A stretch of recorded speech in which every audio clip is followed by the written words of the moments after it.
Hey guys, Kyle here. So, just before the show starts, I wanted to mention our Patreon. You can pay us $1 a month as a thank you, as a tip. You can pay $2 a month to get access to one of our bonus content shows, episodes 2 days early, and a secret Discord chat where all of our Patreon donors get to go and hang out and talk with us directly. Then there's a $5 tier that you can donate to get access to a whole bunch more content. We have multiple bonus episodes on there. So please check it out. Patreon.com/itgetsweird. We don't advertise, we don't make money. So check it out and throw some money if you think that would be cool. Thanks.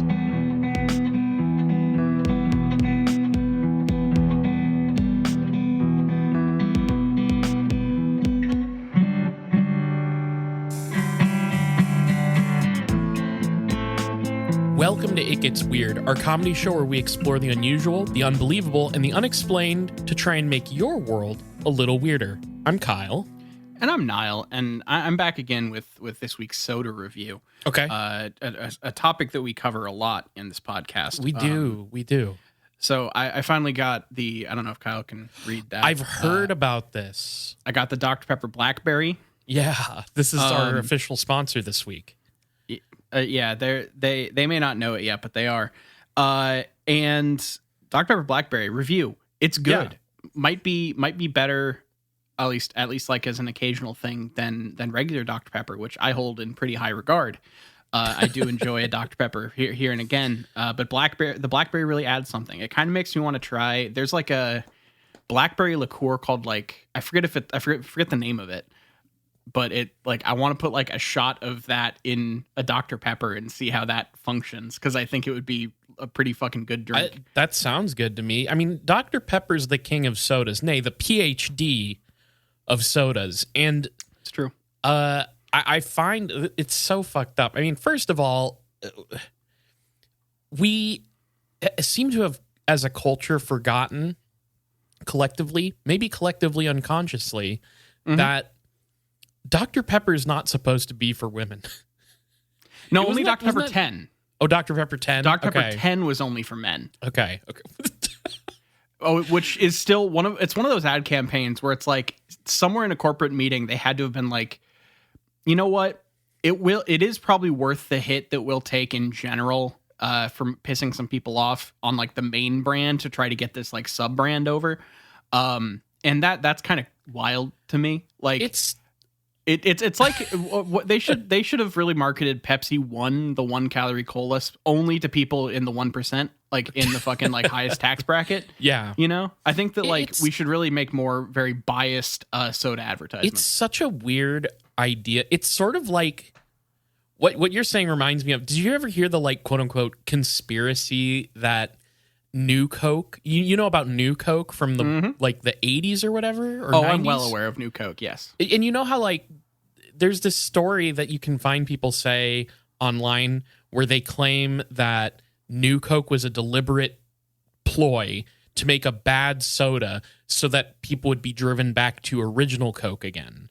It's like, let's make a sexist soda and that'll drive men and women alike back to the original Dr. Pepper. Here's the thing. I think that we can just sacrifice something that you don't really care about, like a soda that's not super popular. No, I'm talking about a soda. Okay. So like I'm saying we sacrifice Mellow Yellow. Sure.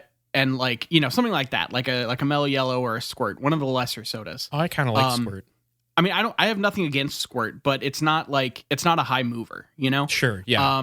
And I think what you want to do is just really come out hard on like on Mellow Yellow as like a misogynist drink. Like it's like you like have Andrew Tate as the fucking spokesperson and just like really lean in, and then that will drive people to other sodas, because for some reason these people won't be able to figure out that Mellow Yellow is owned by the same people that own Coke. Right. You know?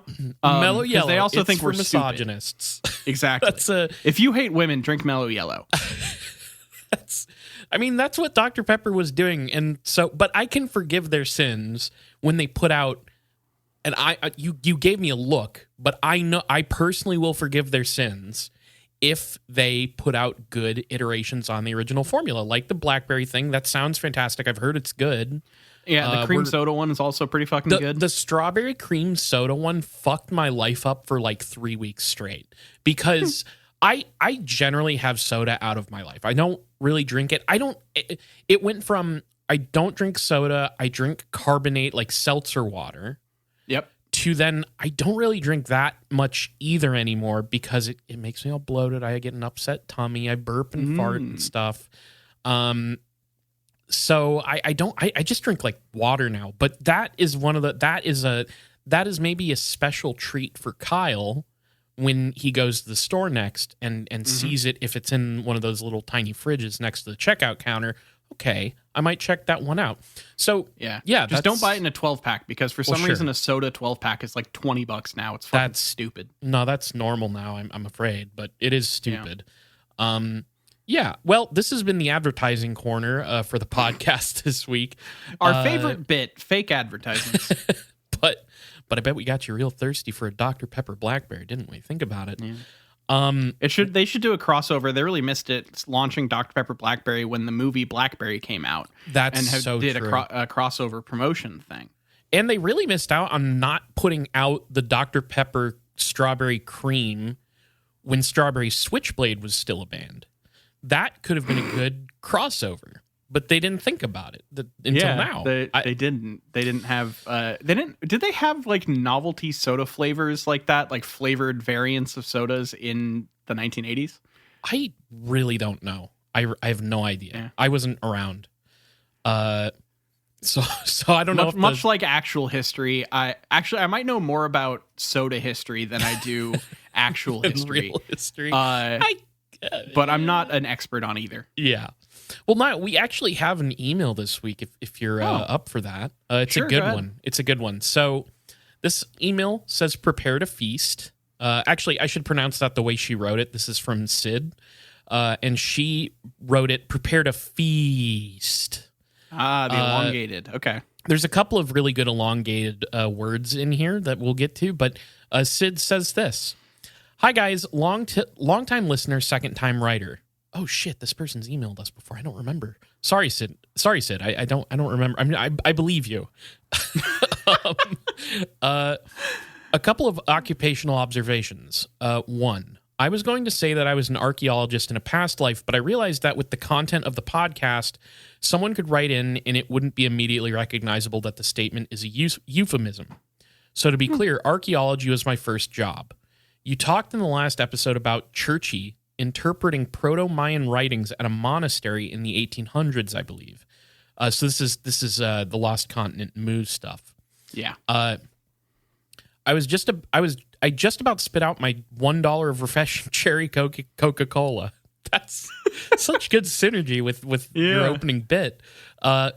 Even run-of-the-mill Mayan only became mostly understandable to us in the 1960s and 70s due to some brilliant breakthroughs, so Churchy must have had a real long language dong to get all that done by candlelight and his lonesome. Okay, interesting. I didn't know that. Yeah.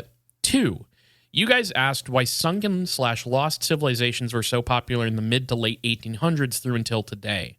It is my professional and unprofessional opinion that the unfortunate popularity of racism post-Darwin and the idea of, quote, human races drove a bunch of white people, that's how it's written here, okay, who had money and access to sites of ancient civilizations to do a glorified job of grave robbing that they called archaeology at the time.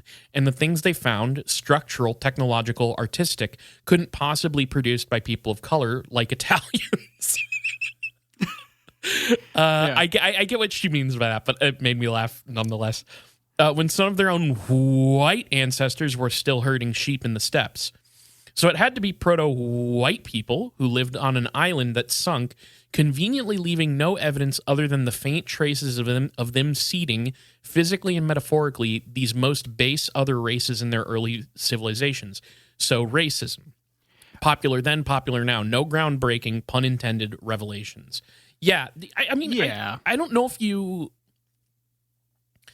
it was explicitly touched on, but I feel like you said something to the effect of like, well, and we've said this on the show before about ancient aliens, where it's like, oh, well, of course, these non-white cultures and societies could not possibly do, insert fantastical feat here, right? Like that is definitely a trope. That's like one of the big tropes of Ancient Aliens and why it exists. Yeah.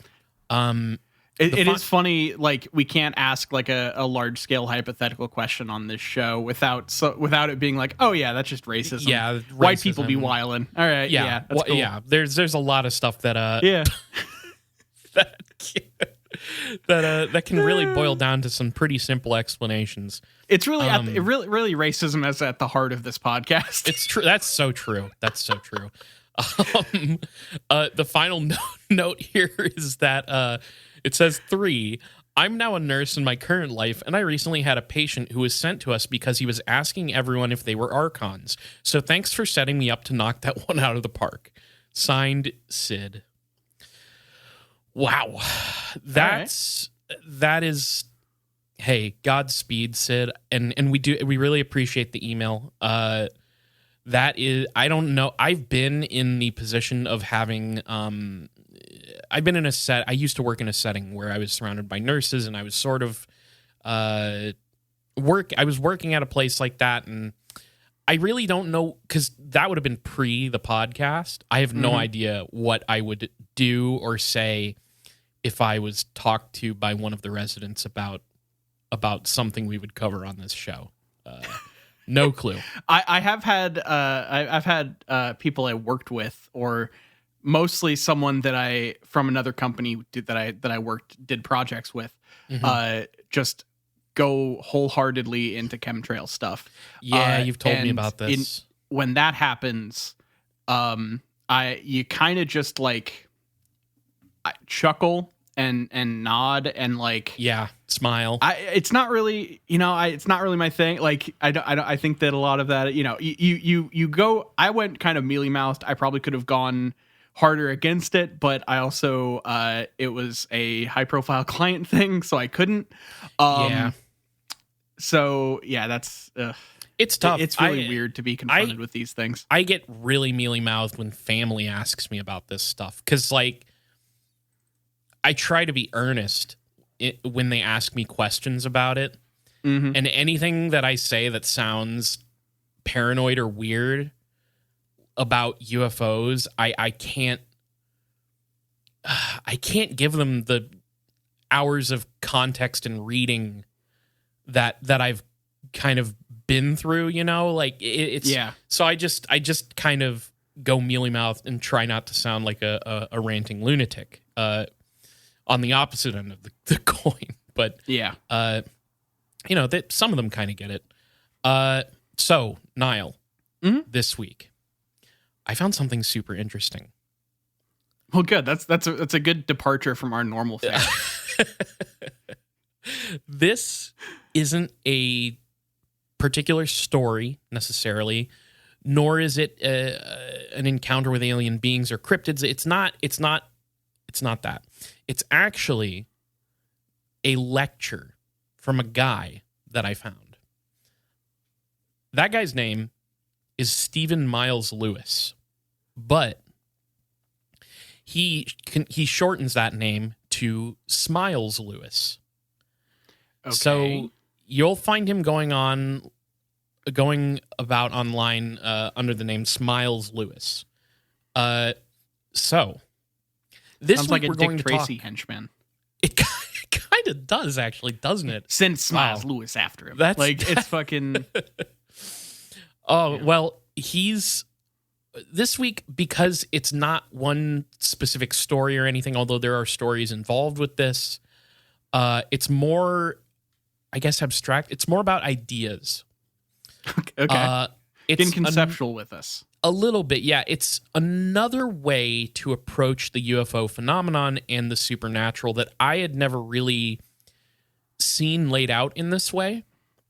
Okay. So I'm going to not drop some terminology here. Let's dig into geopsyche, the planetary poltergeist, and covert folklore warfare. All of these things sound, well, I was about to say sick as fuck, but they also sound like, how do I say this? meta conceptual indie comics pitches that are all commenting on the art form. For sure. They sound like kind of prestige meta commentary indie comic names. Yes, I was gonna say they sound kind of like Callous Dowboy's song titles. Yeah, that works which too. I've been listening to that while working on this pretty much exclusively. So this isn't this one's soundtracked by the Callous Dowboys. Yes, it is actually. Maybe I don't know if that'll come through, but this is officially a Callous Dowboys fan podcast, by the way. Right. So yeah, this is all grouped under something that Lewis kind of cheekily refers to up front as ParaCryptoUFOlogy. Man, why didn't we think of that instead of World of Weird? That covers everything. It covers it all pretty much. So I want to give you a little background that Lewis himself provides on his website just to know who we're working with here. So here's what it says on his site. Smiles Lewis has had a lifelong interest in all things anomalous, an early age proclivity at recalling his nightly dreams, as well as several personal experiences with ESP, precognition, and dream switching, bolstered his interest in the paranormal. I actually don't know what dream switching is now that I'm saying it out loud. You keep talking. I'm going to Google dream switching. Sure. Shortly after high school, he joined the local MUFON chapter in Austin, Texas. That's the Mutual UFO Network. Come up many times on this show. He would later become a MUFON state section director for that group, as well as leader of the local UFO experiencer support and study group. A lover of books, Smiles collected over 1,000 titles before founding the nonprofit Anomaly Archives that serves as the lending library for the Scientific Anomaly Institute.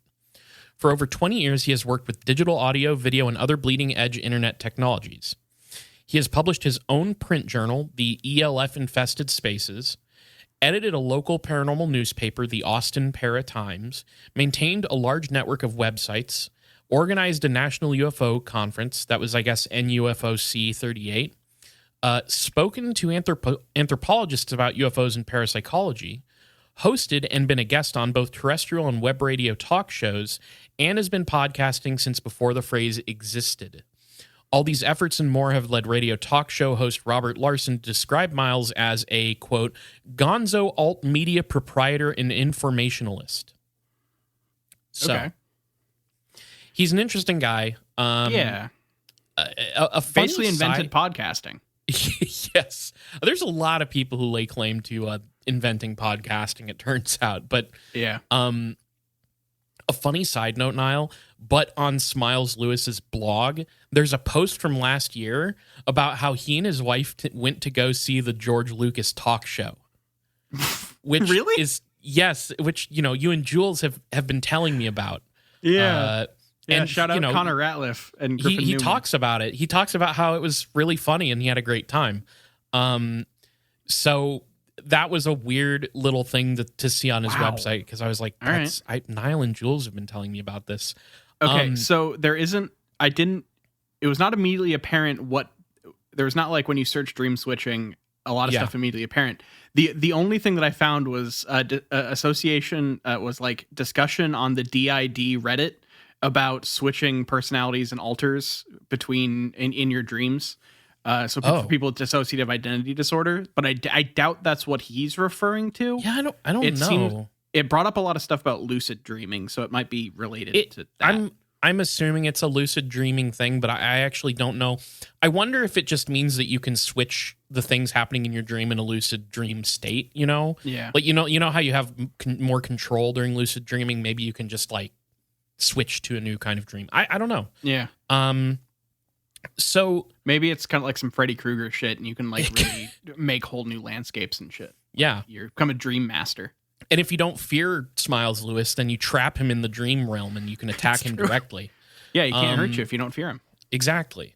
What I like about this guy is that I got the impression that he was a somewhat unique synthesis of he sort of has a synthesis of parapolitics and some of the authentic stuff therein. Not that everything in parapolitics is authentic.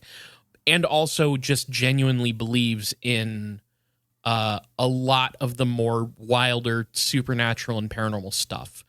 I was thinking about it, and I feel like there's this threshold that people kind of step over, myself included, where the more you learn about UFOs and psyops, and the harder and harder it gets to stay open-minded about the supernatural and the paranormal. I think, like, does that kind of make sense? Where, you know, like, I always think about how when I first read the Paul Bennewitz story, it broke my brain and understanding of what UFOs were.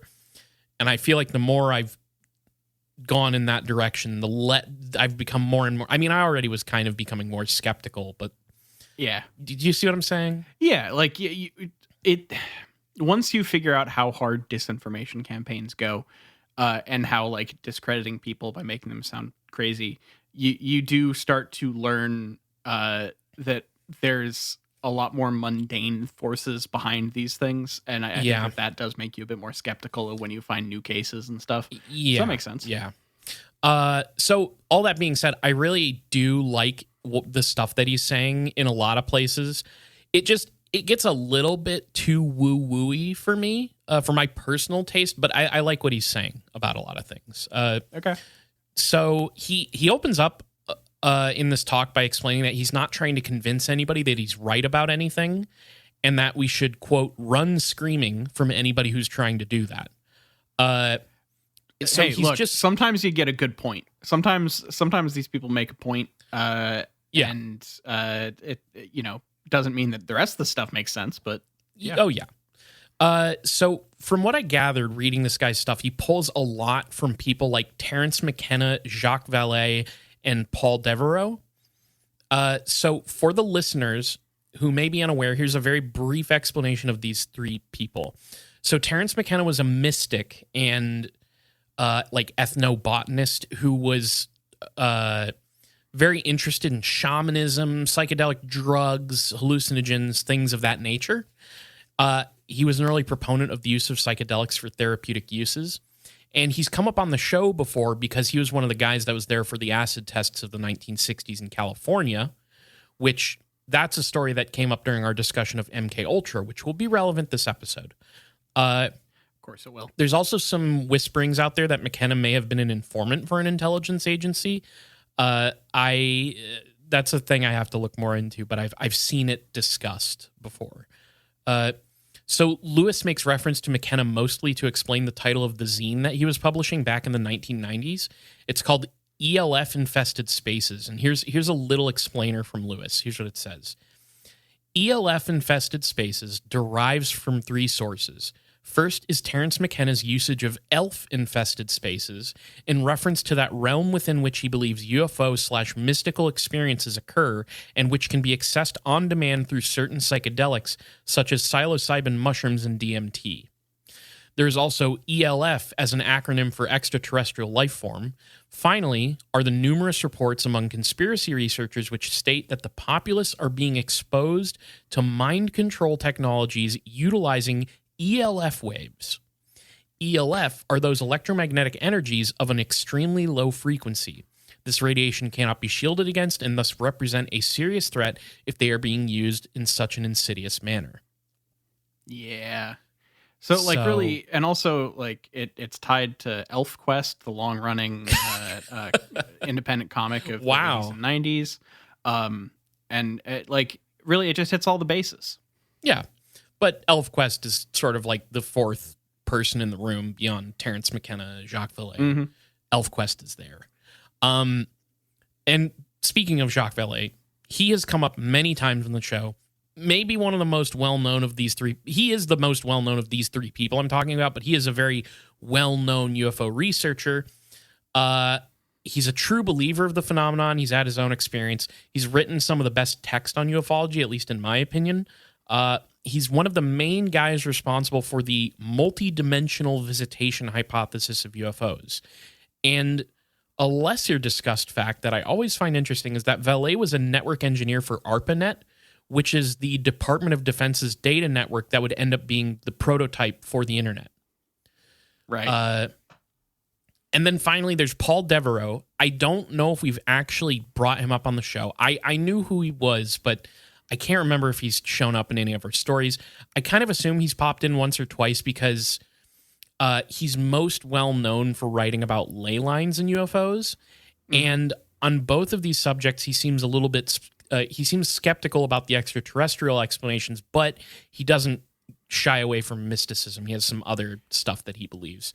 That's probably an episode worth doing, like definitely the lines thing. Yeah, okay. Especially this guy's particular writing on it was really interesting.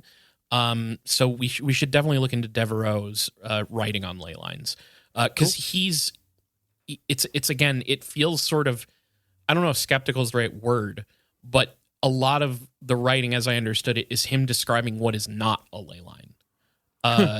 Like it's almost like negative in its approach of trying to tackle the idea, which is interesting. Yeah. So most relevant for today's episode, he wrote on a topic he calls Earth lights, which is a possible explanation for UFO phenomena. The Earth lights idea posits that there is a small percentage of UFOs that are literally just unexplained, and their nature is unknown. So his suggestion is that this small percentage may be exotic natural phenomena. That would be something like plasma discharges with strange properties in the atmosphere. So just things that we have not accounted for properly, or maybe just natural phenomena that we just don't know about yet. And while I say this is relevant for the episode, I actually kind of had to, I'll talk about it at the very end, but his idea with the Earth lights is incorporated into this story, but I didn't really have time to get into it here because it's its own subject, kind of. So, with all that being said, let's talk about the geopsyche, the planetary poltergeist, Gaia consciousness, which I know, look, I feel like there's a difference between what this guy is trying to say using a phrase like Gaia consciousness versus what you would expect when you read somebody say Gaia consciousness, because you're thinking very new age. And not that that's not an element here, but he actually tries to define it a little bit more than your typical new age, like Gaia.net user or whatever. Okay. You know what I mean? Like, you'll see what I mean. It's still strange, and I can't buy into it, but like, it's a little more interesting. Okay. So then I'm ready to hear about it. The first thing that we have to understand these ideas, or rather the first thing we have to do if we want to, you know, buy in to the idea that we're about to be sold here, we have to accept the Jungian theory of the collective unconscious. So, not going to get too in the weeds here, but it's very important to know what this is to understand where he goes with it. The idea, as simply as I can put it, is that there are these universal symbols that are accessible from birth by all of humanity. These symbols are known as the Jungian archetypes. This is Carl Jung, of course, psychoanalyst. We all innately understand these things, albeit on an unconscious level. That's the really, really simplified version of that. Okay. But I think you can see how this idea will really easily slip into a sort of mysticism. Yep. So let's say we take this mystical aspect and science it up a little bit. I think that could be fun. Let's go for that. Maybe it's a little more accurate to say we're going to sci-fi it up a little bit. The suggestion from Lewis seems to be that there is a collective unconscious that is similar to what Jung was describing. This fundamental and pre-reflexive understanding that can tap into our reality, or at least certain parts of it. But this collective unconscious in this story that this guy's telling is connected to the earth itself. And this is where, okay. So we are, the collective unconsciousness oh my God, the collective unconscious is connected to the earth itself. Or if you want to think about it this way, the ancestral mother Gaia, a symbolic icon of the earth itself, right? Which, you know, again, you could even think of that almost like an archetype. I know Jung has archetypes. I don't know what they are, but maybe that's the idea here, is that the earth itself, Mother Gaia, is an archetype of the earth. Okay. So Lewis refers to the Gaia hypothesis, which I don't know if this is where a lot of the New Age stuff gets its ideas from, but I sort of imagine they did try to take this idea, because the Gaia hypothesis is a real thing in that it's an actual proposed idea scientifically in a way, although big caveat, very, very criticized. Right. But this idea is that the Gaia hypothesis is the idea that the Earth is itself an evolving system, a complex system, wherein living organisms interact synergistically with inorganic surroundings to produce that system. So this system, through these interactions that are synergistic between the organic and the inorganic, becomes self-regulating and self-perpetuating. And they're sort of like a machine that all moves in the direction of trying to sustain and propagate life on Earth. Does that make sense? I think so. I think largely it does. Everything's sort of interacting and trying to not consciously, but it's like the, how do I say this? It's like the system that dictates nature on, I'm not saying this right, it's like the system that dictates nature on Earth, or the nature that dictates the system on Earth is evolving towards an end, and that end is always sustaining life. Okay. Does that make sense? It's I think so. It's a little strange, and the other term that I saw that was sort of thrown around to encapsulate the idea was supernature. So like a nature on top of our nature.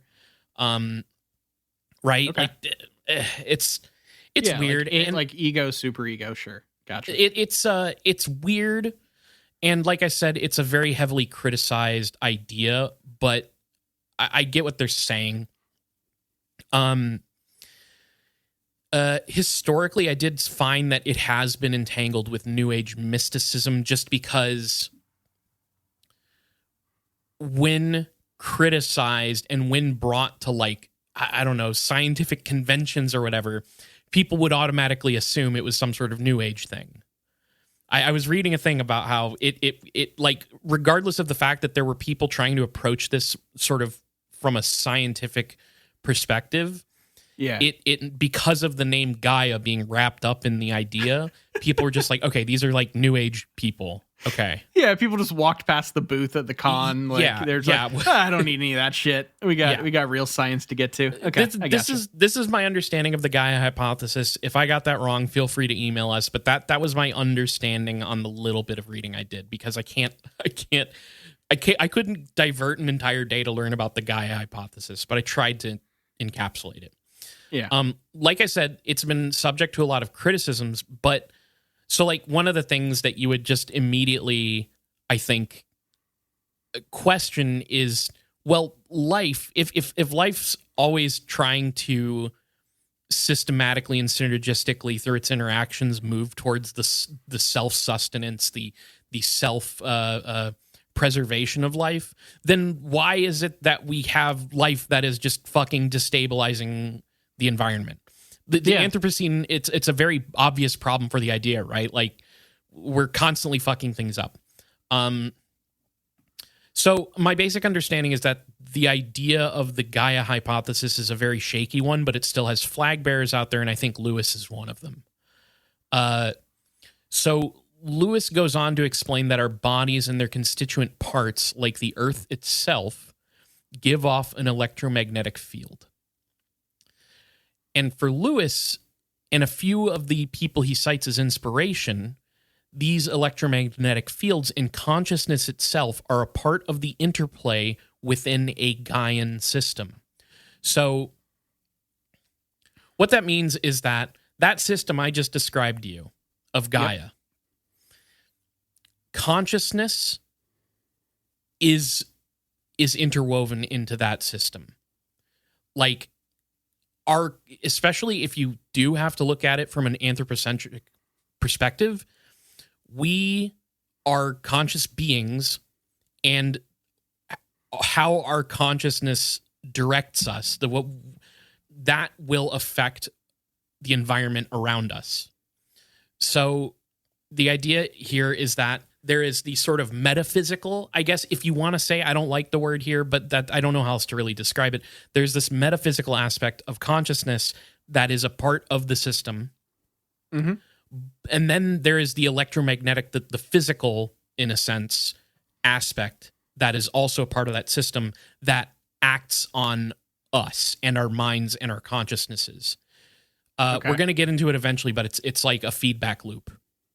Is how it gets described a couple times. I know that this sounds very weird, but it'll kind of maybe come together as we move along. So he talks about it. I used a bunch of terminology, but he also uses the phrase a Gaian consciousness, a Gaia consciousness. So, all right. I'm with you, I think, as much as I can be. Like, I get the basic gist enough to understand, I think, to move forward with the conspiracy theory part of it. So he has a few quotes as reference points for what he's talking about, and this is one from Terence McKenna, which is, quote, "One possible view of the flying saucers is that it is a kind of projection from the consciousness of the planet, that is Gaia. I think in that sense, Jung was really onto something when he saw it as coming from the unconscious, almost as though the UFO is a manifestation of Gaia as mother goddess." So, okay. So if this consciousness is a part of this Gaian system, then what does that make the UFO?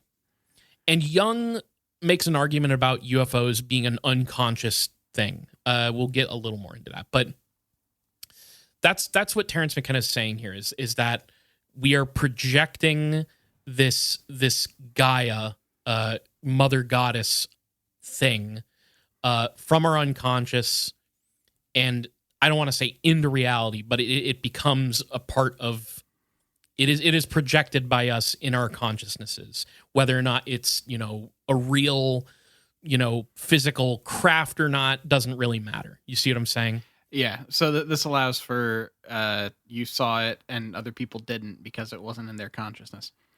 Sort of. There's actually,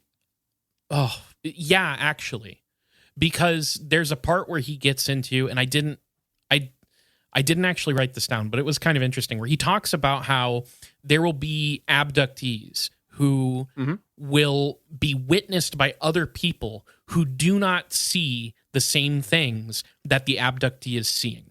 Like a person frozen in a car, paralyzed, being targeted by a UFO, and another observer just sees them sitting there. The abductee has a whole abduction experience. Yeah. And this is leading to an idea that we'll get to. But yes, you actually, that's kind of, you're kind of onto something there. Look, while I may not completely 100% grok the stuff they're trying to get across, I can figure out the loopholes that allow them to say that this shit is real. That's a thing that I've learned to kind of look around in hearing these things. In Lewis's defense, I do want to say that none of this is, again, he does start off with the whole, I'm not trying to make you believe in any of this. And he does also end with this sort of message of like, look, we don't actually know what this is, but we're trying to incorporate a lot of different ideas that to try and like see if we can draw out new information about the phenomenon, which I respect.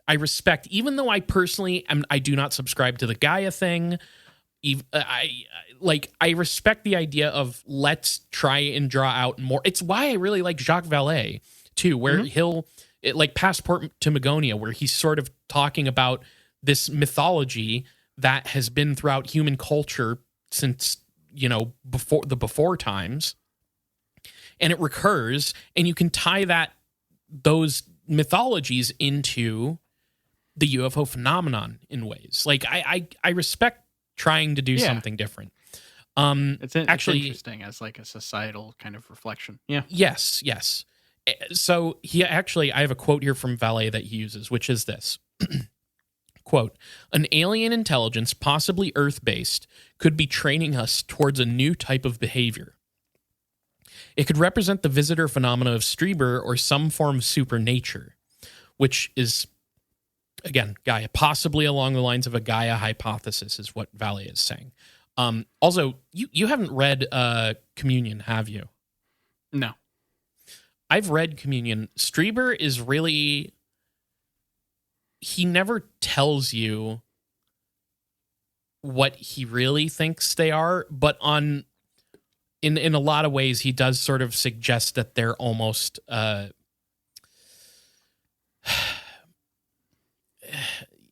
he calls them the visitors. He never says they're aliens. And he does almost talk about them in this sort of eternal mythological way, sort of. So that's what he means by Strieber there. So yeah, to be clear, this is Vallée talking about his control system theory of UFOs.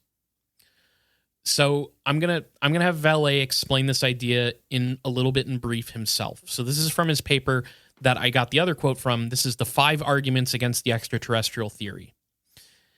In the mid-70s, I proposed to approach the UFO phenomenon as a control system, reserving judgment as to whether the control would turn out to be human, alien, or simply natural. Such control systems governing physical or social events are all around us. They can be found in the terrestrial, ecological, and economic balancing mechanisms that rule nature, some of which are well understood by science. And then here, Vallée explains the alien intelligence idea in the control system and supernature, but he adds this. Alternatively, in a Jungian interpretation of the same theme, the human collective unconscious could be projecting ahead of itself the imagery which is necessary for our own long-term survival beyond the unprecedented crises of the 20th century. Okay. So this stuff feels like it falls in with the Space Brothers idea of like these UFOs being kind of here to warn us away from our worst impulses and stuff. Like this is like sort of a reflexive thing by the consciousness of the Earth to perpetuate itself to keep us from blowing ourselves up in that way. Yeah, in a sense that would be, I think that's about right. Yes. It's like we have if it's true that we have these things in our unconscious that are there and eternal and universal, is it possible that it's evolving in this system to guide us towards not destroying ourselves? So I guess that's kind of the idea. Yeah. So Lewis's conception of the collective unconscious and Gaia consciousness, and it's all pretty much the same thing, it sounds like, when he talks about it. This is going to harken back to Vallée's control system idea, and these ideas sort of align with the Gaia hypothesis of nature, as they seem to understand it. And Jacques Vallée's control system, we should do an episode on it, but the idea is like, it's like the UFO phenomenon is a quote-unquote show that's put on. It could be an unconscious thing, like you said. There could be, like, he never says, at least in the stuff that I've read, he never says, like, the control system is managed by aliens. The control system is managed by the CIA. He's just saying this is a part of a control system to, like, massage perception in a certain way. And it, like, follows these patterns of behavior that reinforce certain ideas. It's a little complicated to get into here, but it's very interesting. So getting back to the electromagnetic field thing. Oh yeah. Lewis suggests that I promise this will come together a little bit more concretely as we go along. But I have to talk about a bunch of weird stuff. Lewis suggests that experiments that showed these extreme low frequencies and other kinds of electromagnetic radiation could produce physical and psychological effects in test subjects. He says that these experiments tended to take place at military bases, which would also wind up being, surprise, surprise, locations where lots of UFO sightings and experiences were being reported. So we know that people have looked into how to use ELF, radio frequencies to fuck with people in various ways and other kinds of electromagnetic radiation. And that was, he's sort of lightly hinting like maybe if those things were happening at military bases, that could explain why people were seeing UFOs there, because they're inducing hallucinations or something, He actually has a big citation for some of this information. And it comes from this gigantic list of papers on the subject that you can find online titled Bibliography on the Psychoactivity of Electromagnetic Fields. Now, obviously, I did not have time to look through everything here, but Lewis says it's a great resource for researching what he's talking about. But when I poked around looking up some of these papers, I found I was not very far from online communities that were talking about shit like targeted individuals, gang stalking, CIA programs investigating the use of psychotronic warfare. It's the rabbitest hole of rabbit holes.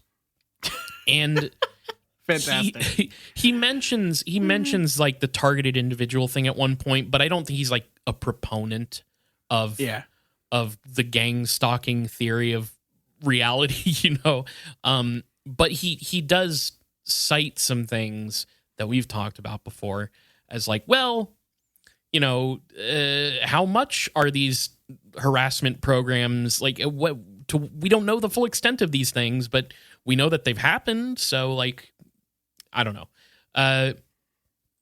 But what he's saying is, and maybe you could offer some insight into this, and I feel like we've talked about this before, but he says that humans can be affected by extremely low frequencies in a lot of different ways.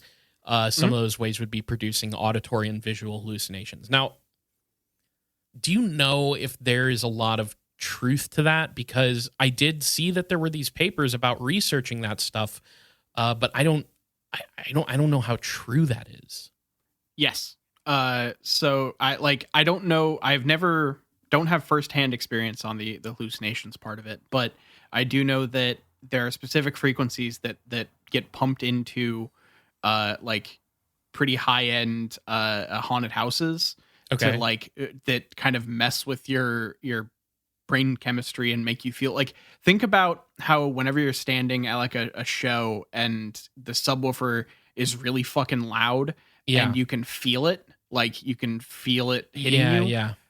If you keep going lower and lower, the waveform gets longer and longer and it's harder for it to get absorbed by anything. So you're getting hit with more of that information. And it can affect you. Like I don't know the extent exactly of the hallucination. I don't know, like if you can, I don't think you can control what the hallucination is. But like sound is just energy and it can pump energy into whatever.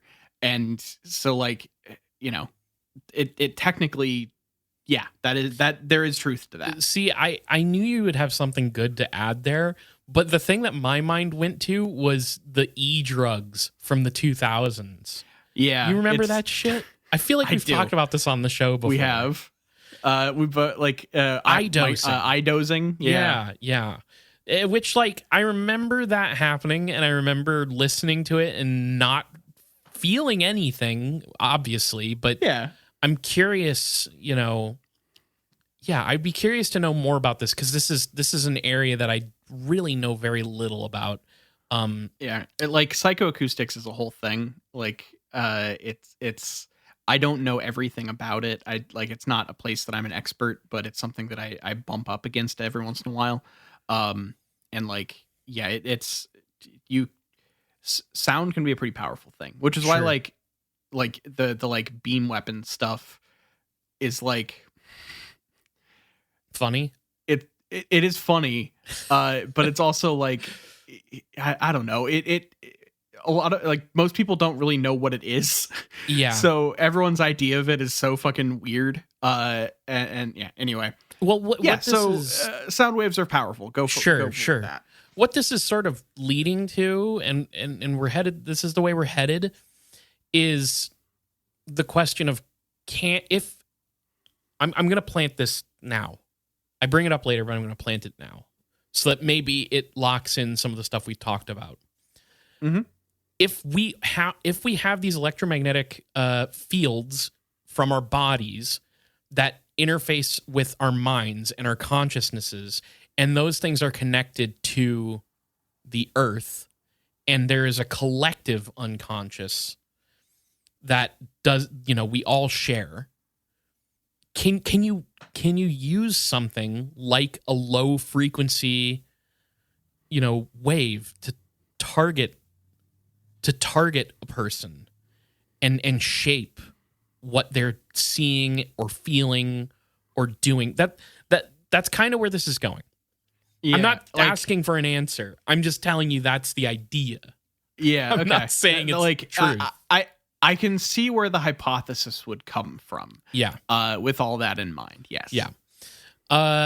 So for Lewis, the interplay between human energies and planetary consciousness could help work towards explaining the UFO phenomenon, or it could explain the UFO phenomenon, or it could be something that, in explaining the UFO phenomenon, reveals an insidious plot behind all of it. Sure. He brings in a lot of ideas here. Like what made this one hard to do is he's constantly referencing other texts and authors and researchers and stuff, and citing them very well, but it was just like a huge deluge of information, and I would say like 50% of that info is, here's this researcher, here's the thing they're talking about, here's their text, here's a quote. So sorting through that was a lot, but yeah, he brings in all this stuff. Like one of the people he mentioned that I'm like, I need to talk about this person ASAP is Carla Turner, who is an abductee who wrote about the phenomenon a bunch. But anyways, I want to distill this down as much as I can. I have to skip over some stuff, but let me distill down to a point. So the parapsychological concept of the morphic field. This is something similar to, or maybe even the same thing as, the Akashic records and remote viewing.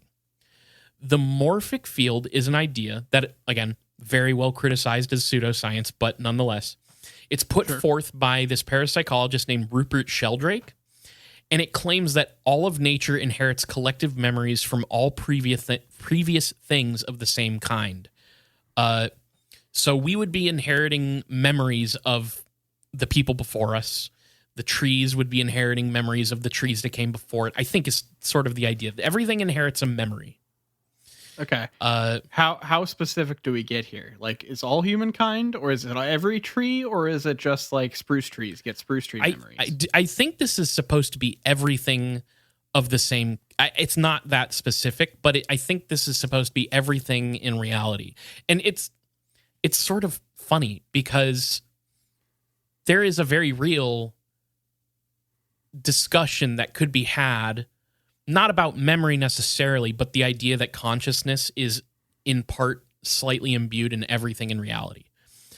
That's a real discussion you could have. And it almost sounds like Sheldrake is like accidentally like maybe sort of bumping into that without realizing it and then hurtling past it into this weird parapsychology concept. But again, I basically reading all of this stuff had me going, if we just stripped away all of the woo-woo and all of the pseudoscience, yeah, I think there's like an interesting idea here to talk about the phenomenon of UFOs. But anyways, I'm getting into the weeds here. So for Lewis, you can compare this idea of the morphic field to the idea of the collective unconscious. He references Ed Dames, who we talked about in our series on remote viewing in the Stargate project. Oh, Jesus. Okay. He was a military like remote viewer guy that they brought in.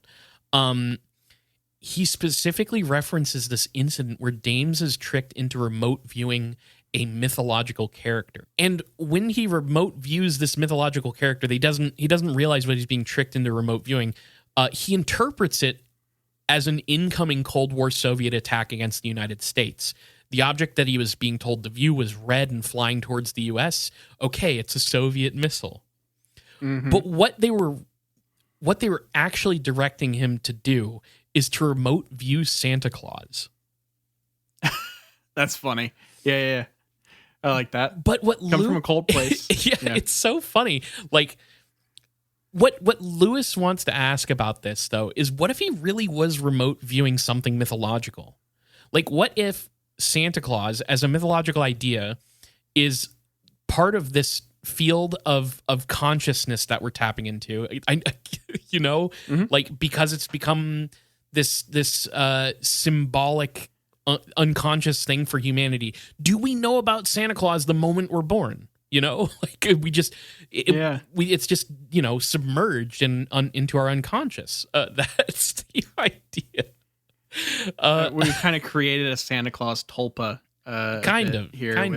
With belief. All right. The point that I think Lewis is trying to suggest is that accessing the Akashic records or the collective unconscious, whatever the fuck you want to call it, he is suggesting that this may be possible non-locally, which is to say ideas are imbued in our reality and can be tapped into through the collective unconsciousness. Okay. This is like part of this would be like this explains why a house is haunted. You have an event, a memory, a thing that happened in a place, and then if you're sensitive to whatever energies, he specifically talks. He goes on this side thing where he talks about people who have our electromagnetic sensitivity, which is officially, like by official science, not is agreed to be not a real condition. Right. Saul Goodman's brother Chuck has the condition in the show.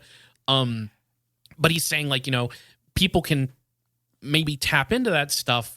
And when you get to a place and you experience a haunting, we kind of have talked about this on the show before. That memory is imbued into the thing itself and is, in our reality, is a part of the sort of reality itself. And you can tap into that. Yeah. And so that would explain stuff like that too. That makes some sense. Like this is I'm realizing is like so much of this is coming from a slightly different direction on things I do know about. Yes. And you just have to make your way through all of the specific terminology they're using to try to understand the core of the idea and be like, oh, so that's what they're saying. Exactly, okay. Niall. Exactly. I realized that the first like 25 minutes of that was weird, but I couldn't talk about it without getting through it. Look, the way out is through. I got you. So, and again, like I'm not saying I said I like this guy and I think there's an idea here, but I don't. Let me be very clear. I don't agree with what he's saying. I am interested, but I don't agree. Ideas and experiences can become embedded into this like informational field, and this allows, like I said, access to people who are sensitive to electromagnetic fields, or perhaps the other thing that he sort of brings up is that this is the Oz effect stuff where you can like attune your mind to the weirdness, basically. By listening to Iggy and the Stooges album, The Weirdness. Yes. That'll help you get there. Yeah, or you could listen to you could watch The Wizard of Oz while Dark Side of the Moon plays and just receive no other stimuli, just those two things, and you're gonna tap into some fucking crazy shit. To summarize, this is what Lewis says, quote, I suspect that the UFO phenomenon represents a transpersonal virtual reality communications channel. I know. Wow. I know. Okay. All right. Transpersonal between people. Yep. Virtual reality. So it's an unreality that is being projected into your mind. Correct. This is the communications channel through which UFOs operate. That is the idea. I know that, again... A psychic Discord server. Gotcha. Yeah, yes. Well, you know what he actually relates it to? He relates it to Google Glass. He's like, imagine you have augmented reality over your vision, and it's being projected into you by UFOs. That's sort of what he's saying. All right. He goes on to say, these various altered states of consciousness facilitate anomalous information transfer, facilitate telepathy, remote viewing, and other forms of ESP. They are the interface mechanism for us to receive penis. Sorry. That's a Tim and Eric quote that I always say is he doesn't eat cashews or almonds or any type of penis. Yeah. Isn't that a Bruleism? I think it's something Eric says at one point. Is it Eric? I think it's during the president debate skit. Gotcha. But that, yeah, he facilitates telepathy, remote viewing, and other forms of penis. They are the interface mechanism for us to receive and transmit messages from not just our own collective unconscious and the archetypes, but to experience the collective consciousness of other beings and other intelligences, other species on this planet and elsewhere. So we can not only tap into this thing within ourselves, other living beings are a part of this, and we can tap into that as well. That's the idea. Lewis suggests that UFO communication may come through a sort of, quote, virtual reality projection on the subject experiencing it. He actually quotes British UFO researcher and former Bufora director of investigations, Jenny Randalls, to explain this idea. And she says this, quote, aliens are in contact but not actually coming to Earth. They are only capable of long-range probes that treat abductees like receiving radio telescopes. These psychic people are used to communicate, extract information about us, and engage in interspecies relationships at a deep level of our own inner selves. As such, the aliens are real, the contact with them not physical, the experience of contact subjective, but reflective in a psychosocial sense. Okay. Now, I'm going to read this next chunk here in Lewis's own words because I had some trouble translating in my own words. So here we go. This idea that somehow we are in a biofeedback type relationship with the phenomenon led me several years ago to write that the UFO phenomenon exists in a synergistic cybernetic interface with humanity.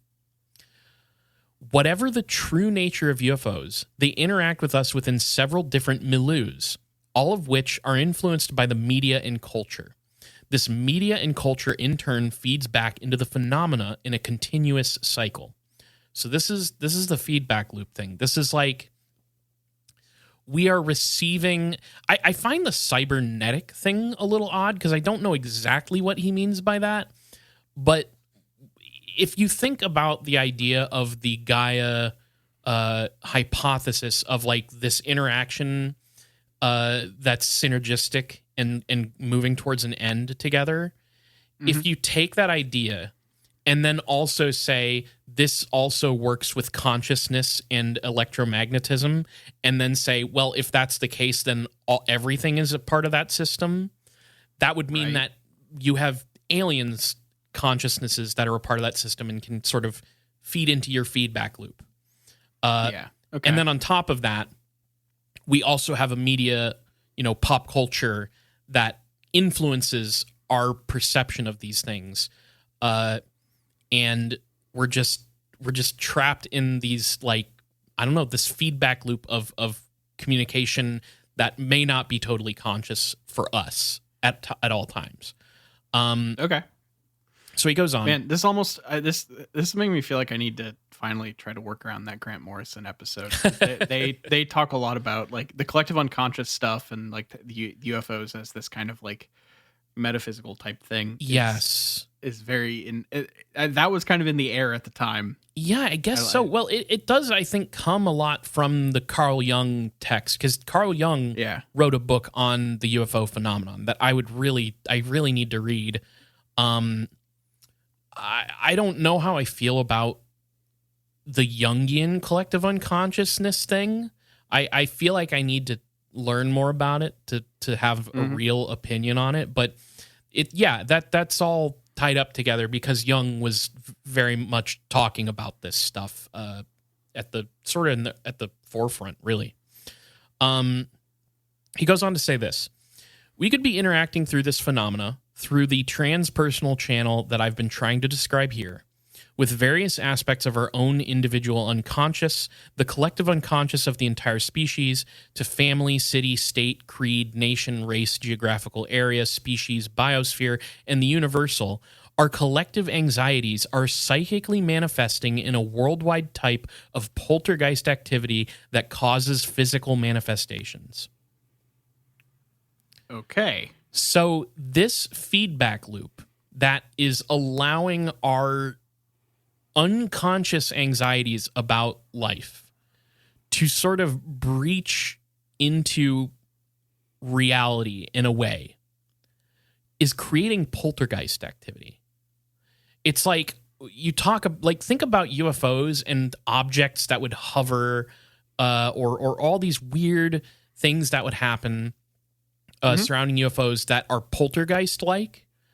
That's what he's saying is like this physical manifestation of our unconscious anxiety that is breaching the collective unconsciousness. The collective unconscious. I keep wanting to say consciousness.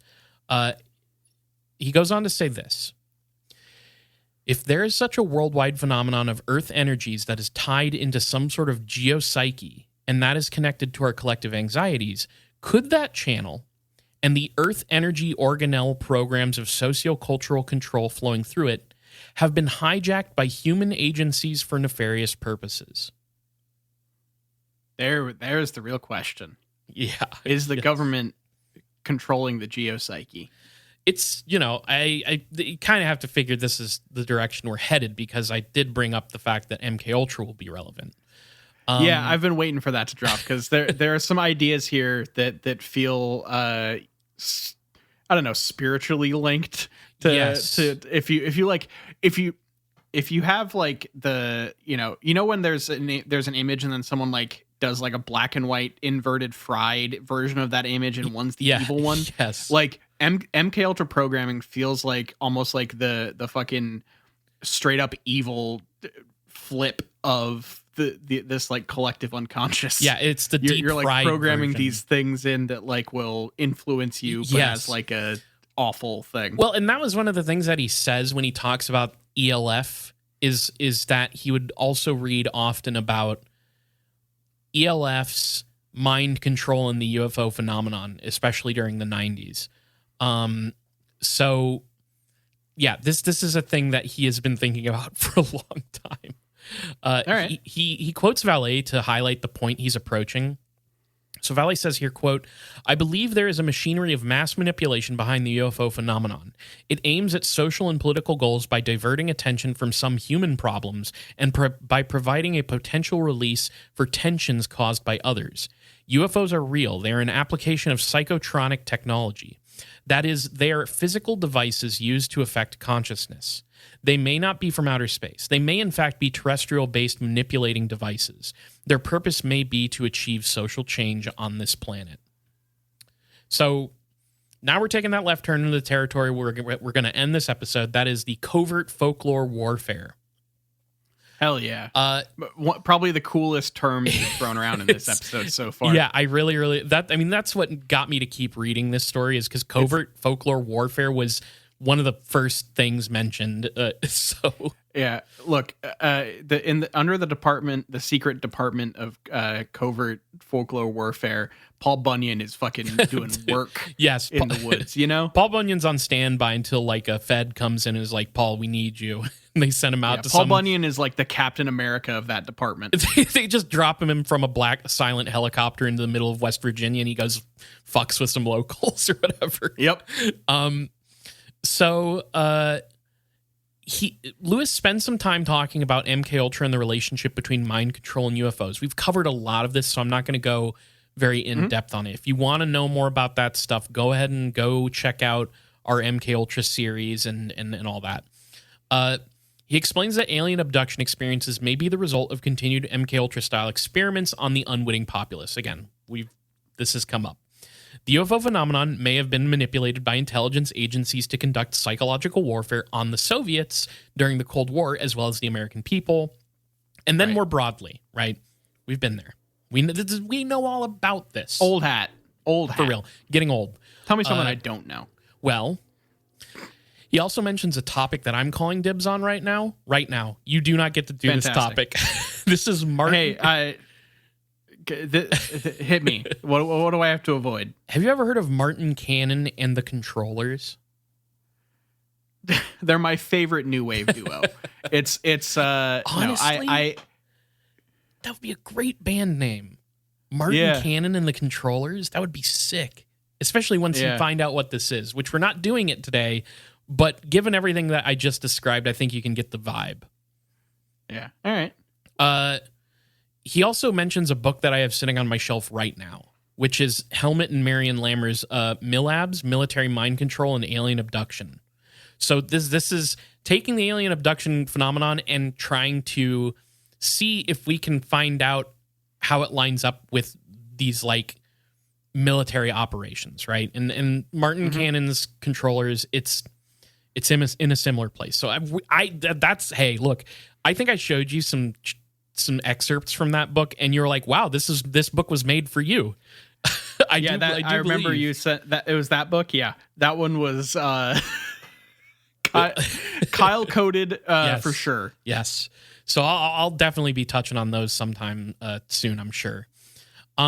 So Lewis brings up connections between some famous UFO cases and MK Ultra, and this is again stuff we know about. So he talks about Antonio Villas-Boas. He talks about Barney and Betty Hill, and there's some weird fucking shit there.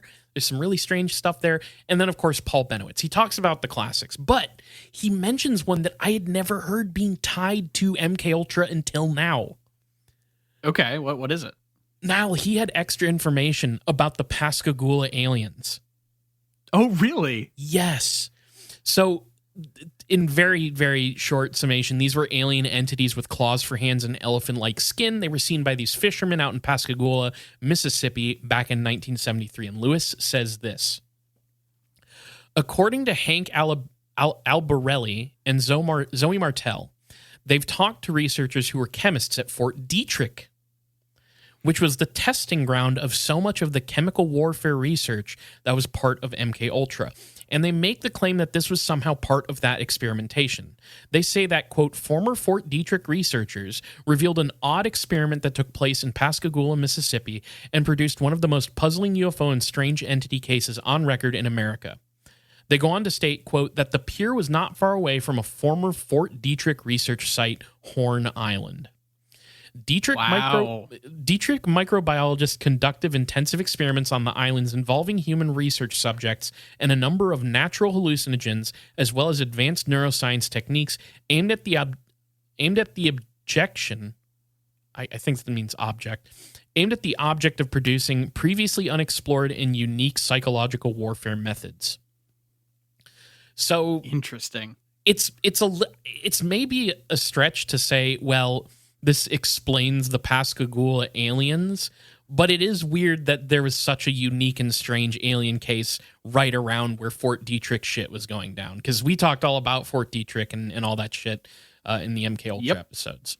Now, also, I just wanted to say this because I looked it up. Hank Albarelli is a researcher who wrote a book on MK Ultra and the death of Frank Olson, who was the agent who was slipped LSD at a retreat by other CIA people and then was tossed, or, well, allegedly tossed, probably fell out of a window at a hotel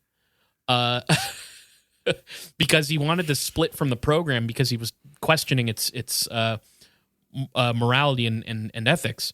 So he wrote about that. And then Zoe Martel is a psychology lecturer at San Francisco State University. But if you look them up, you'll find that they published works about the CIA's alleged involvement in spreading infectious diseases. Their most notable work on this subject seems to be them talking about the CIA spreading one disease in particular, Morgellons. Oh my God, I've almost done a Morgellon episode. That's I God. I know. It's so gross though. It is like fucked. it's like researching it is so gross. It's terrible to look at, but this would be a good place to look, by the way. Because not only, oh man, it's such a weird story, but I just wanted to throw that in there because I knew you would know.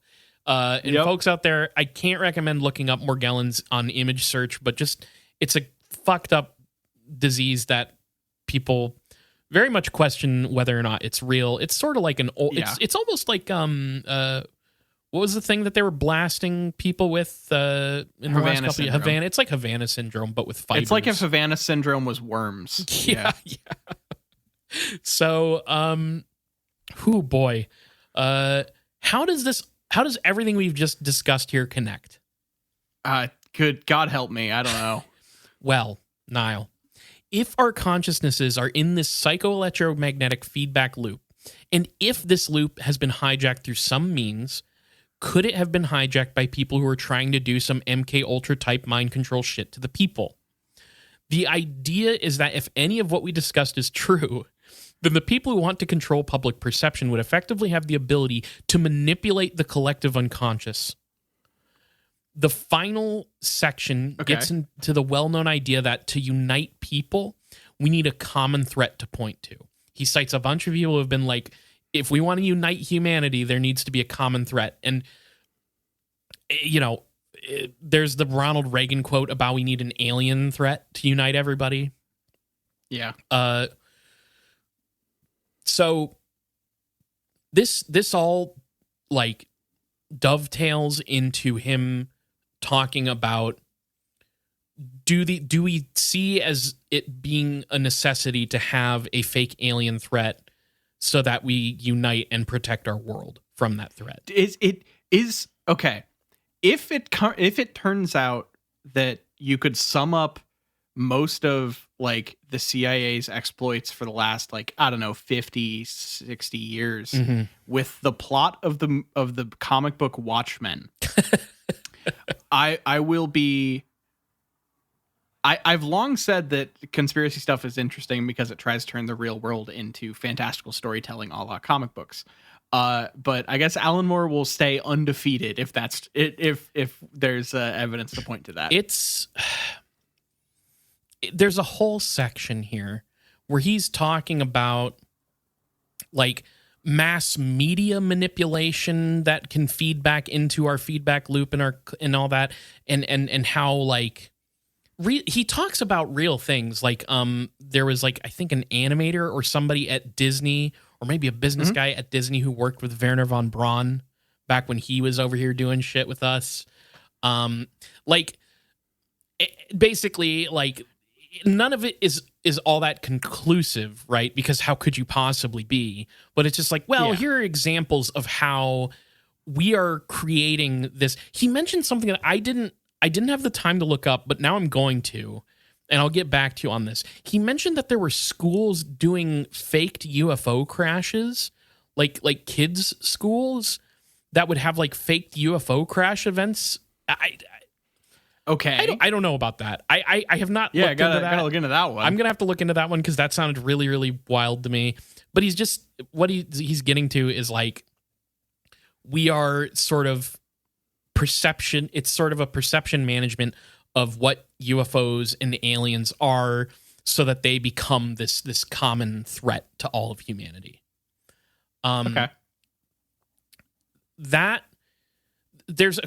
There's two things that I want to quickly mention that I can't really get into too deep, but he was talking about out of body experiences as being important to a lot of this. And this was actually relating back to one of the things that you said earlier about how like, well, you can like have the UFO abduction experience beamed into your brain, but other people will just see you as like, they won't see what you're experiencing. Yeah. He sort of likens the out of body experience as being a part of that same phenomenon. Like an out of body experience could be part of either a UFO beaming its thing into you, or it could be like you have accidentally tapped into this like virtual reality signal within the collective unconscious, right? Okay. It's a very weird. You accidentally opened up a little window in your Google Glass. Gotcha. Yes, exactly. The other thing that he mentions, and this goes back to Devereaux, is the Earthlights thing, and he talks about how so when there's like high points of stress, earthquakes, volcanoes, it can produce light in the atmosphere, right? Yep. And this is sometimes an explanation for certain UFO things. But the thing that he got into is about how we have certain tools that work with the earth, such as, I don't know, let's say fracking. And there are studies that have shown that similar earth lights as you might find from an earthquake experience or whatever can be produced when we're doing that kind of thing.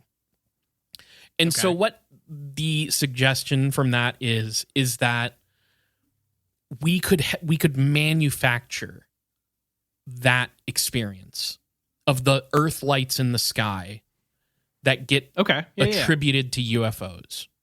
And it's possible. You can using these technologies, you can physically create the events that people recognize as UFOs. Being UFOs. Okay. Yes, exactly. Sure. So again, a lot of inconclusiveness here, but I wanted to kind of finish on a big statement that he makes at the very end that I think is cool and interesting. Okay, and then we're done with this zaniness. Okay. Here's what he says. Whether the UFO phenomenon is considered simply as the result of human misperception of mundane stimulus or something more exotic such as a transpersonal virtual reality communications mechanism or planetary poltergeist with or without its own consciousness or self-directing autonomy, human belief in alien others create cults, religions, and social movements of significance. Even in the absence of specific documentation declaring and funding UFO deception programs, it is clear that a wide variety of human agencies have manipulated the superstitions and myths surrounding stories of contact with non-human entities. Folklore has been weaponized as a means to various ends. Tension surrounding any subject can lead to very negative behavior and outcomes. Within the UFO literature, there are obvious tensions surrounding the issues of race, ridicule, and sovereignty of nation-states and individuals, not to mention the potential domination and subjugation resulting from encountering a technologically superior species. The manipulation of such tensions is the domain of public relations, both commercial and political. Researchers Wendt and Duval point out in their 2008 paper, Sovereignty in the UFO, that state institutions are inherently threatened by the very possibility of such potential otherworldly political actors due to the anthropocentric structure of modern rule. Such ancient interlopers violate our airspace and populations at will and call into question the relevance of individual state sovereignty in favor of potential global governance in the face of potential off-world visitors. Thus, the governing structures have had to ignore the phenomena and enforce the quote-unquote UFO taboo. In the face of such empires of ignorance, Wendt and Duval rightly advocate for, while acknowledging the dangers of, a militant agnostic resistance to the UFO taboo. Quote, resistance must also be militant, by which we mean public and strategic, or else it will indeed be futile. Modern rule and its metaphysics are extraordinarily resilient, so the difficulties of such resistance cannot be overstated. Those who attempt it will have difficulty funding and publishing their work, and their reputations will suffer. UFO resistance might not be futile, but it is certainly dangerous because it is resistance to modern sovereignty itself. In this respect, militant UFO agnosticism is akin to other forms of resistance to governmentality. So in our attempts at understanding UFOs and possible contact with alien others, let us recognize the challenge of resisting and overcoming such taboos so that we may be free of both the cultural overlays imposed by our faulty perceptions and the perception management programs being waged against us, whether in furtherance of global governance or nationalistic independence and xenophobic tribalism. We, as stewards of Spaceship Earth, must no longer be ruled by false fears of counterfeit foes, nor the manufactured machinations and stratagems of empires that seek to undermine our ability to truly see and understand whatever lies behind the UFO phenomenon. Okay. Interesting. Yeah. I thought it was kind of cool. Yeah. It's interesting. I get why this guy why this guy caught your attention. That's like that is a weirdly, like, a lot of people in this world, in this kind of like topic area that we talk about with UFOs and everything, draw these very specific lines in the sand that are really ridiculous, or really like, the government's out to get me specifically, or the UFOs are coming down to talk to me because I'm so special. Whereas that is so just like, you know what? The government using aliens and like propping up falsehoods about them to create this universal threat and control is bad. Like, you should go work against that and try to get the truth of it. And that also might cause you personally to suffer a bit in the pursuit of that truth. That's a weirdly reasoned take for it to come across in this world. I think that he is a somewhat reasoned individual. I have issues with, I already talked about stuff like he brings up the electromagnetic sensitivity thing and doesn't like, if you're talking about that, that it is like pretty widely considered to be not a real condition, right? Yeah. Oh, sure. But the thing is, like, if this were a more a worse conspiracy theorist, they would mention that people talk about debunking it and say, but that's just the agenda of the conspirators. You know, this is it's a real thing. They want you to think it's fake, right? So he doesn't even do that. But like, it's, again, I feel like it should be addressed. And like, like I said, I think that there's some really genuinely interesting ideas. He's pulling from genuinely interesting stuff, but we gotta, I wonder if there's a way to decouple the woo-woo and the pseudoscience from the story, from the ideas. You know what I mean? Yeah. So, yeah, it was a little jargony to get through this thing, but it was also very interesting, and I'll keep, because he has some other stuff that I want to read. And I think I told you, there's so many branching off topics, just so many that I've just got a dozen new episodes from this story. So yeah, that is the covert folklore warfare of Smiles Lewis. the fakest sounding sentence maybe ever uttered on this podcast, but it's real, folks. Well, interesting it's an guy. Actual theory. Definitely an interesting guy. I'll see if he's got more for us in the future too. I did, and like I said, I skipped over a lot of this. So if you want to read this, go to his website. If you look him up, you'll find his website, and it's on there. All that being said, now, are you ready for a big question? So ready. Okay. If you could imbue a particular idea into the morphic field of reality that the electromagnetically sensitive would end up seeing when they tap into Gaia consciousness, what idea or image would that be? I know what I would do. Huh. So if I can just like shotgun something directly, somebody's realizing they have an electromagnetic sensitivity, and they start exploring like whether they can sort of tap into the collective unconscious. The first thing they see, you have planted it there for them to experience their first experience when they do it. Mm-hmm. It can be an image, or it can be an idea. Yeah. I'm thinking about this. This is going to take a second because it's. You want me to tell you? It's a bit abstract. Go ahead. Hey, do you know that image that went around online? I think it's from DeviantArt, probably in the 2000s, and I think it's Pikachu, and he's turning into deli meats, and his tongue is like a big, long deli meat, and it's wrapping around him, and he's sort of being tied up by it, and I believe the term that they use is foravial delatized. No, I'm not actually familiar. You're not aware of that. But okay. Sounds neat. I'm going to send you something really, really interesting when we're done recording here, and you can get back to me on that. But for those of you who know, that's what I'm beaming directly into these people's minds. Okay. I want them to see it. That you want them to see Pikachu's tongue being sliced up like deli meat. It's not sliced up. It's growing huge.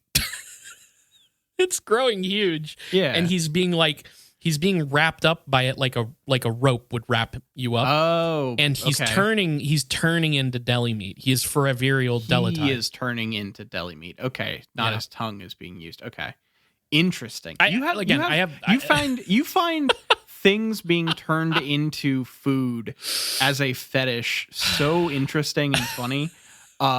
Like the number of times you brought up that thing where the guy, like, people turning into bread. It's the woman who's shopping. She wants to. Oh my God, what was it? It's like she buys up all the Wonder Bread, all the white bread. I don't remember. I know what you're talking about though. Anyway, So sure. Look, go with that. I'll send it to you when we're done here. I think you'll like it. Yeah.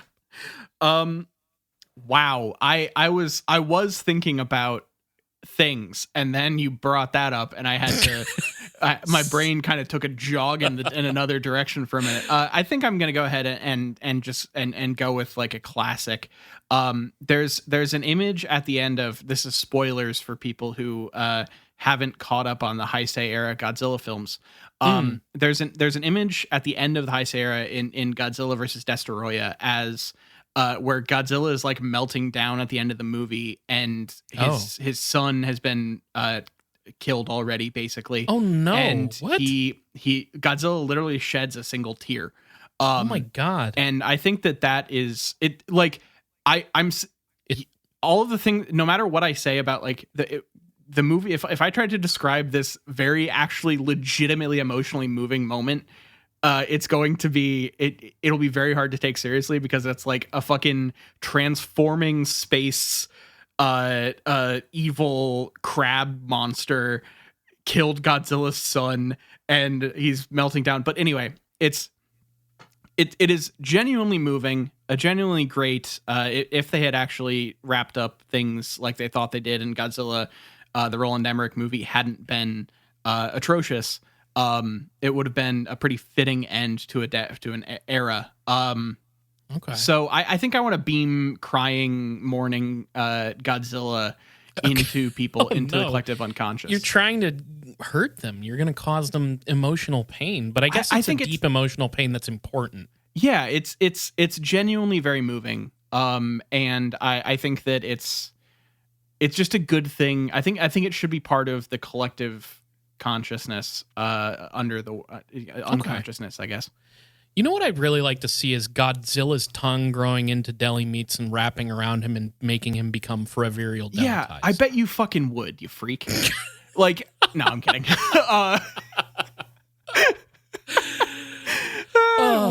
Waiting for Godzilla to hit copyright, like hit the Steamboat Willyization of Godzilla, so that people can make the weirdest shit. Finally, possible. make him deletized. Yeah. I would love that.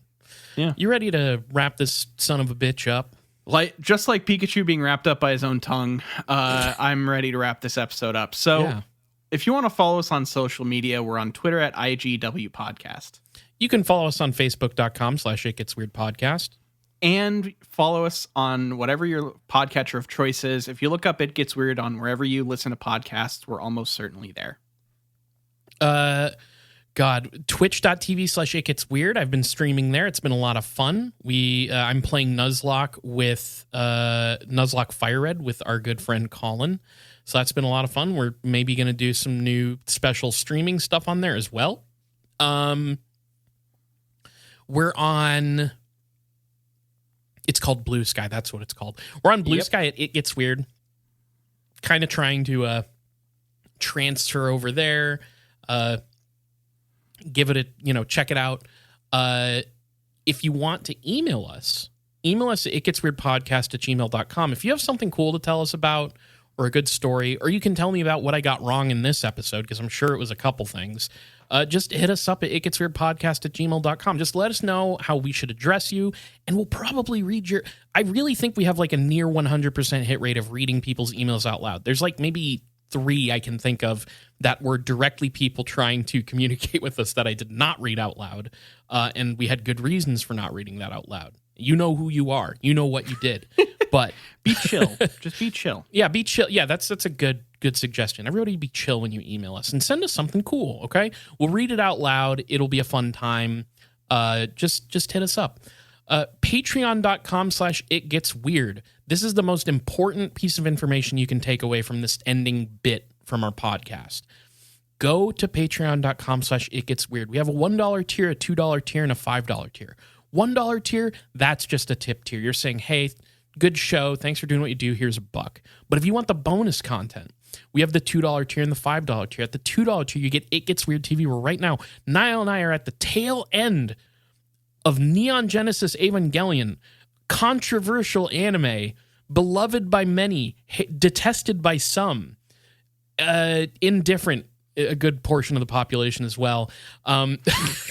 But if you want to hear Niall and I talk about the last 2 episodes of Evangelion and eventually end of Evangelion, that's going to be on that $2 tier. Please come check it out. It's a great spot, but you want to know what gets you even more bang for your buck? It's that fucking $5 level. You're going to get It Gets Weird TV plus another bonus show that we call World of Weird, where Niall and I talk about whatever we want. It's a fun fucking show. We get into some behind-the-scenes thoughts on stuff we talk on the main show. We talk about stuff that we're getting into lately, a lot of talk of music and movies and things like that. So please donate at the $5 tier if you want the most out of your money. Whether you donate to the $2 tier, the $5 tier, you get access to the main show 2 days early on Friday instead of Sunday on your own private Patreon feed. And you get access to the Discord where we're hanging out, chatting with our listeners. You can talk to us directly there. We're in there chatting with them all the time, and it's a great time. So please check out the $2 tier, the $5 tier. If you can't donate, though, please tell your friends, tell your enemies, tell your congressman to go fuck themselves and to listen to It Gets Weird. I do think that's a better message for the Thank world you. right now. So I co-sign that. Yeah, thank you all for listening. Thank you for continuing to support the show. We really do appreciate all of you guys listening and caring. This has been It Gets Weird, and I've been Niall. And I'm Kyle, signing out.